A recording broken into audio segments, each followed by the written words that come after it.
In this video, I'm going to teach you how to qualify for the solo series in Chapter 7. But just before we get into that, I do have a coaching Discord server. It's completely free to join, and I'll leave the link to it down below. So the first thing to talk about is the format. We've had a couple of solo series across the past 2 seasons, and each time it's been a different format to qualify. And once again, this season is a new format. There's going to be 4 weeks of open qualifiers. In these qualifiers, it's 60 points for a win and 2 points for an elimination. You'll also have 3 hours to play out 10 games, and only your single best week from these qualifiers will actually count. Now, from those 4 weeks of qualifiers, the top 400 players will qualify to heats. So if you're able to get a top 100 placement in any of these solo series qualifiers, then you'll automatically make it into the heats. Then from the heats, it's the top 100 players will qualify to the finals. If you're playing on EU or NA Central, you're guaranteed earnings if you make it to finals, with the first place prize being over $10,000. The next thing to do is pick a landing spot. These are some of the best solo landing spots in the new season. I've also made some videos showing off the best drop spots. You can go and check those out after you've watched this one. This new map has a load of good drop spots, and there isn't really a single best drop spot. It's just whatever works for you.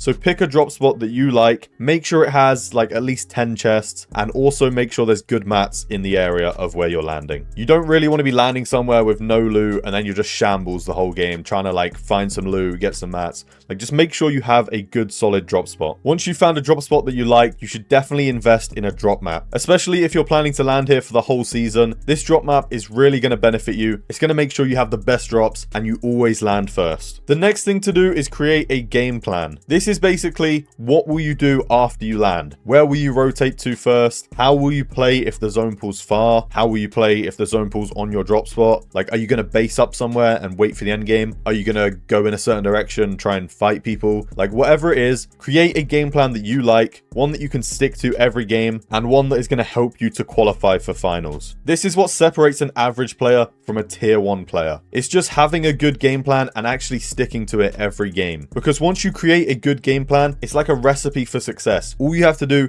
is follow these instructions in your recipe and you're going to succeed. Now let's talk about the best loadout in Chapter 7. The first thing is a shotgun, and the iron pump shotgun is by far the best. As your secondary weapon, I'd recommend you take the Deadeye AR. This AR is really good. It has a scope on it and it's so easy to hit shots. For your mobility item, there's only one item in comp right now, and that is the wingsuit. If you guys have seen some of my recent videos, you would know that the wingsuit is what I'd call a high skill gap item. Basically, if you use it in the wrong way, you're going to get punished for it and you're going to die. So when using the wingsuit, you have to be smart. You have to use it correctly when no one's looking at you, where loads of other people are using it in the sky at the same time, so you won't get focused. Just use it in the correct way and you will be fine. Now onto your healing items. There's only a few basic heals this season. We've got minis, big pots, med kits, shieldfish, floppers, but the best healing item in solos is definitely the chug jug. The next thing to know is how you should play the tournament. I'd recommend you W key in your first game. While you're in those low elo lobbies, get some points on the board, get some elimination points, and just have a good start to the tournament. Then from there, you have to play consistent end games. These games are similar length to the Simpsons season, which means you can play out 8 end games in the 3-hour tournament. So if you want to get a top 100 placement and qualify to heats,